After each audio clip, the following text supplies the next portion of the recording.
Je vous montre un petit détail, révélateur de l'approche qui a permis à BMW de remporter les années 80. Regardez où BMW a placé la poignée de porte intérieure. Avec la main gauche, on semble galérer, on se dit ils l'ont mise trop en arrière. En fait, c'est voulu. C'est pour encourager de la prendre de la main droite, ce qui fait pivoter le torse et regarder dans le rétroviseur pour contrôler automatiquement s'il y a une voiture ou un vélo qui vient de l'arrière avant d'ouvrir la portière. Astuce. Toute la voiture semble avoir été pensée autour du conducteur, comme cette console centrale orientée vers lui. Chaque détail semble avoir été conçu pour être utilisé sans réflexion consciente, sans quitter les yeux de la route, comme ces commandes rotatives et ces glissières qui commandent l'aération et le chauffage. Une approche ergonomique qui est complètement oubliée aujourd'hui, alors qu'on a des dalles tactiles qui obligent à rentrer dans des sous-menus pour commander des choses qui se faisaient du bout des doigts à l'époque.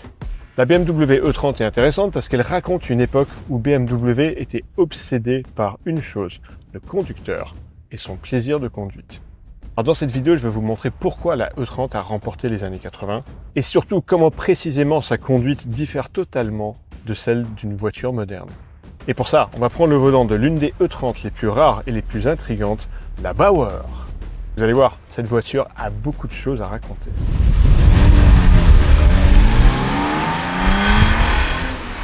Cette E30 Bauer est actuellement disponible sur Cars In Cars Out, mon site d'annonce interdit aux déplaçoirs. Si elle vous intéresse, vous trouverez le lien dans la description. L'annonce détaille les points forts, les points de vigilance, l'état et l'historique. Vous verrez plus de 70 photos, une visite vidéo, des échantillons sonores du moteur et un graphique permettant de comparer son prix versus kilométrage par rapport aux autres E30 en vente sur le site. Alors je vais vous montrer comment décapoter la Bauer. C'est un système de toit très intéressant. Souhaitez-moi bonne chance. Non, en réalité c'est assez simple. Vous allez voir, il y a une manivelle d'abord qui soulève la partie arrière du toit targa. Deux petits bitonniaux. On retire le toit rigide qui vient astucieusement se ranger dans le coffre sur deux rails coulissants qui font qu'il se met au-dessus de la zone de bagages. Donc on peut partir en famille avec ses bagages et le toit dans le coffre.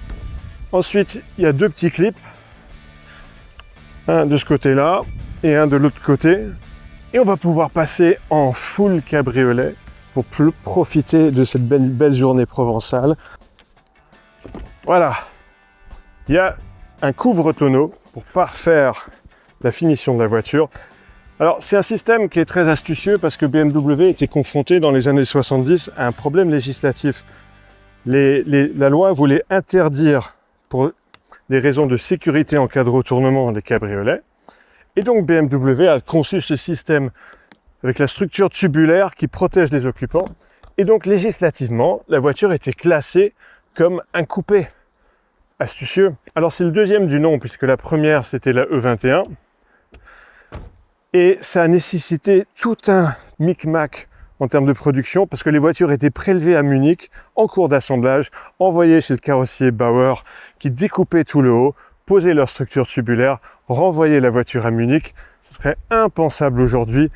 Évidemment, coût de production élevé, il s'en est vendu assez peu, donc aujourd'hui c'est une voiture rare, et elle est vraiment tellement de son époque, très vintage. Ça ne pourrait être que le début des années 80, cet aspect-là. C'est très polyvalent parce qu'on peut rouler soit full décapoté comme ça, ou alors avec le toit targa en place si on veut se protéger du soleil, ou alors juste la capote souple relevée à l'arrière. C'est comme si on avait trois voitures en un. Alors elle est moins recherchée sur le marché de l'occasion que le full cabriolet, mais il y a des avantages. La structure tubulaire apporte de la rigidité et surtout, comme il n'y a pas eu besoin de monter des renforts latéraux, la banquette arrière conserve sa pleine largeur, donc c'est une 5 places, alors que le full cabriolet E30 n'est qu'une 4 places.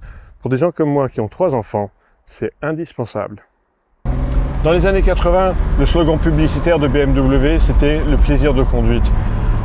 Et c'est une réalité, c'est-à-dire qu'on sent que le conducteur n'est pas un risque à filtrer, à gérer, à maîtriser. Le conducteur et son activité de conduite est quelque chose que la voiture cherche à encourager, à traduire de façon limpide, intuitive, sans filtre, sans correction. Et ça donne un sentiment de liberté qui est difficilement descriptible.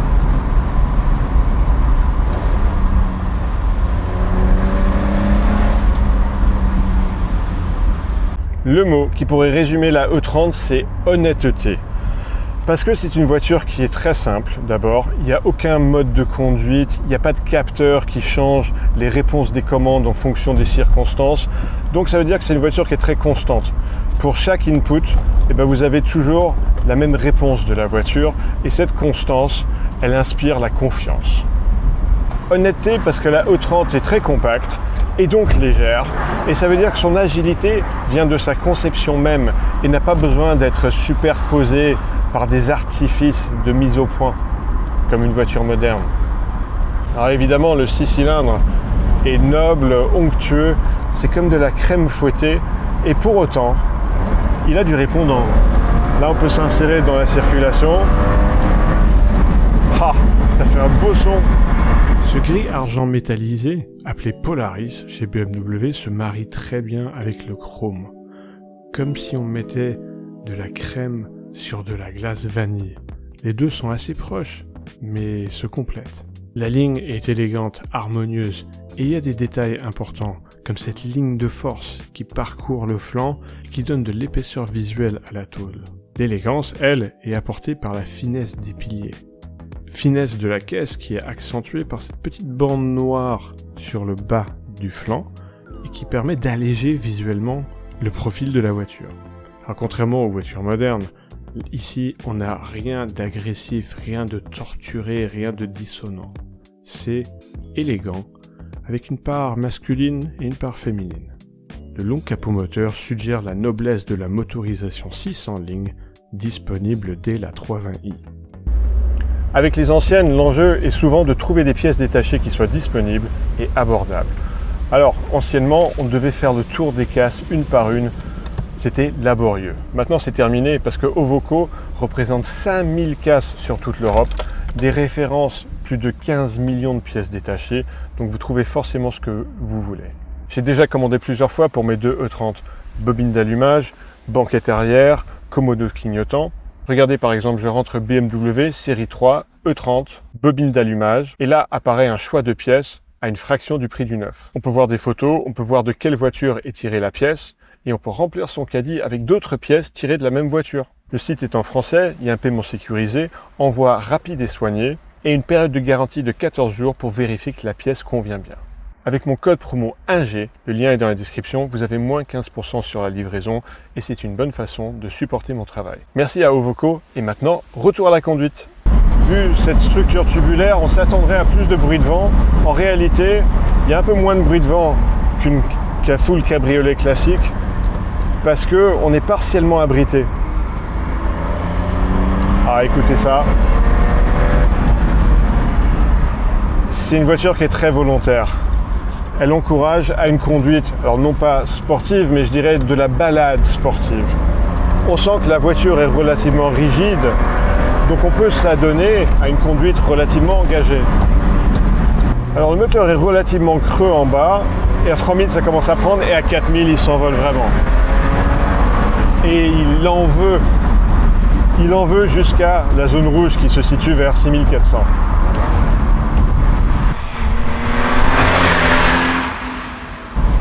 Ce 6 en ligne M20, c'est un des moteurs qui a fait la gloire de BMW en tant que motoriste. C'est un moteur qui est noble, avec une douceur, une onctuosité, une mélodie tout à fait particulière. Et c'est un moteur qui est très bien né en termes de fiabilité. Ses composants sont surdimensionnés. Il est réputé quasi indestructible. Et un de ses faits d'armes, c'est d'avoir été utilisé par le pétrolier Mobil dans sa pub dans laquelle il met en scène une BMW E30 qu'il fait rouler en permanence pendant 1 million de kilomètres, s'arrêtant seulement pour faire des vidanges, et ils ouvrent le moteur au bout du million de kilomètres et constatent que les éléments mobiles sont quasi neufs, c'est dire. Alors sur la E30, il a existé en 2 cylindrés, 2 litres sur la 320 comme ici, et 2 litres 5 sur la 325i. Je connais bien les deux moteurs puisque je possède cette voiture et aussi une 325i en version Touring. Alors tout le monde s'arrache la 325i en supposant maladroitement que la 320 c'est simplement une version inférieure du 2 litres 5. C'est pas le cas. Chaque moteur a sa personnalité. Alors il est vrai que le 2 litres 5 a plus de couple, plus de puissance, plus de performance, Mais il faut voir qu'aujourd'hui, une 325i n'est pas considérée comme une voiture rapide, et une 320 non plus. Et donc le choix ne se fait pas à ce niveau-là. Alors même si c'est agréable d'avoir du couple, le petit 2 litres a pour lui une sonorité encore plus flatteuse, je vais vous la faire écouter, et aussi une rage dans les régimes que le 2,5 litres ne peut pas imiter. On écoute le 6. Ah, il est rageur, hein. J'adore ce timbre, c'est inimitable. C'est une voiture de balade vintage. Et donc le moteur 2 litres convient parfaitement. Il y a vraiment un step quand on passe du 4 cylindres au 6 cylindres. Pour profiter de la noblesse et de l'onctuosité de la mécanique, c'est le 6 qu'il faut.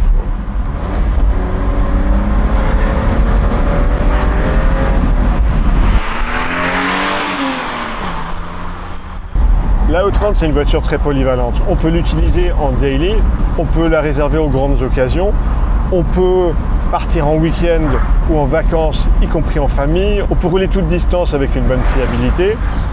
Alors, c'est pas une voiture de grosse attaque, même si elle est compacte, même si elle est légère. Je vais prendre ce rond-point un peu plus rapidement. Ouais, elle tient le pavé, hein. Ah là, elle est en train de danser sur ses suspensions. Oh, c'est rigolo. On peut se faire plaisir au volant. C'est une voiture à tempérament sportif, mais c'est plus pour de la balade sportive.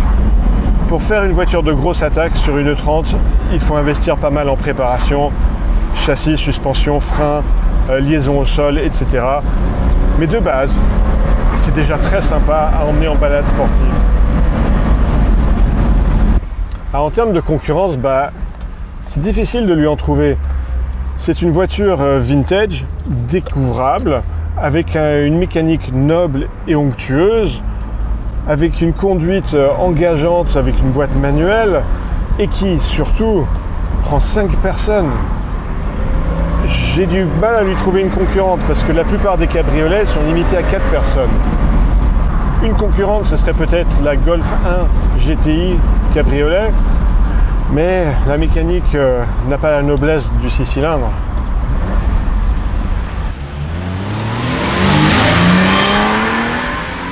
Les E30, quand elles sont un minimum soignées, vieillissent très bien. Les matériaux sont de bonne qualité. Cette voiture a 40 ans d'âge et pourtant les plastiques ont l'air neufs, les tissus ne sont pas usés. Quand on manipule les glissières ou les boutons rotatifs, c'est comme si les boutons étaient neufs. Super agréable. Cette conception vient d'une époque quand BMW supposait que les propriétaires allaient garder leur voiture pendant des décennies et pas comme aujourd'hui pendant un leasing de 3 ans. D'un point de vue design, conception et ergonomie, c'est imbattable. Regardez ces 4 cadrans, on n'a jamais fait mieux en termes de lisibilité. Regardez la console centrale, on a ce qu'il faut et rien de plus. Aucune distraction, on est concentré sur la conduite. Alors cette voiture n'est pas exempte de défauts. Déjà, c'est pas une GT avec laquelle on va s'enquiller 10 heures de route dans la journée, ce serait fatigant. C'est une voiture à réserver à de la balade, surtout en version découvrable comme ça. Alors, c'est pas tant les bruits de vent quand on est capote baissée, parce qu'on peut cruiser à 150 sans problème, c'est plus quand on va lever la capote pour se protéger de la pluie, où là, il y a des bruits de vent qui sont un peu désagréables, mais bon, c'est pas fait pour. Sinon, la direction, elle est très indirecte. 4 tours de butée en butée. Regardez dans ce rond-point comme je tourne le volant. C'est beaucoup, mais c'est nécessaire parce que cette phase 1 n'est pas dotée de direction assistée. Ça veut dire qu'en ville et pour manœuvrer, la direction est assez lourde, mais dès qu'on se met à rouler, c'est agréable. La suspension également. D'origine, une E30, c'est très mou, trop mou, il y a du flottement. Alors, on peut l'améliorer. Celle-ci bénéficie de ressorts courts high-bar et d'amortisseurs Bilstein. Ça améliore grandement la tenue des masses sans trop sacrifier le confort de roulement, ce qui est important dans une voiture balade comme celle-ci. Mais ça veut dire qu'on peut avoir une conduite un peu plus incisive. Une E30, c'est une expérience de conduite qui reste relativement vintage. Pour certains, ce sera un inconvénient parce qu'ils vont cadrer ça comme de la compétence. Pour d'autres, c'est un charme additionnel. C'est-à-dire la conception de suspension prédate le train arrière multibras de la E36 Et donc quand on prend un appui comme ici, bah, tout de suite on a la voiture qui se met à danser. C'est super sympa.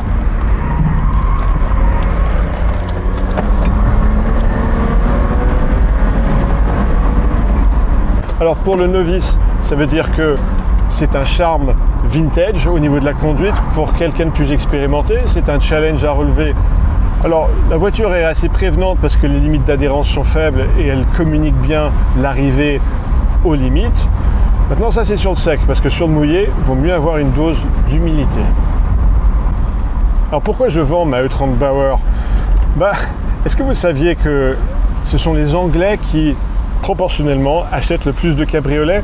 C'est parce qu'il fait mauvais là-bas et ils sont en constante recherche de profiter au maximum du moindre rayon de soleil. Et je pensais en venant habiter à Aix-en-Provence que je voudrais sans arrêt profiter du beau temps avec ma découvrable. En réalité, je m'aperçois après 5 mois à vivre ici que c'est l'inverse. Il y a une telle abondance de beau temps et de soleil ici que en fait je ne suis pas en recherche et je suis très bien à avoir un toit au-dessus de ma tête et à pouvoir mettre la clim. Donc en réalité, et contre toute attente, celle-ci, c'est la voiture que j'utilise le moins ici. Qui aurait cru? Sur Cars In Cars Out, il y a pas mal de choix en matière de E30, dont 2 Bauer, encore abordables. Par contraste, tout le monde se bat pour les full cabriolets qui sont venus ensuite, une atypique 320i rouge avec kit carrosserie M3 d'origine et une très smart 325i avec des touches Alpina. Le chic, ça se paye cher. L'enjeu quand on cherche une E30, c'est qu'il y en a bon nombre qui ont été sauvagement modifiés, usés jusqu'à la corde. Donc le défi, c'est d'en trouver une qui présente un bel état et qui soit encore dans sa spécification d'origine. Bonne chasse!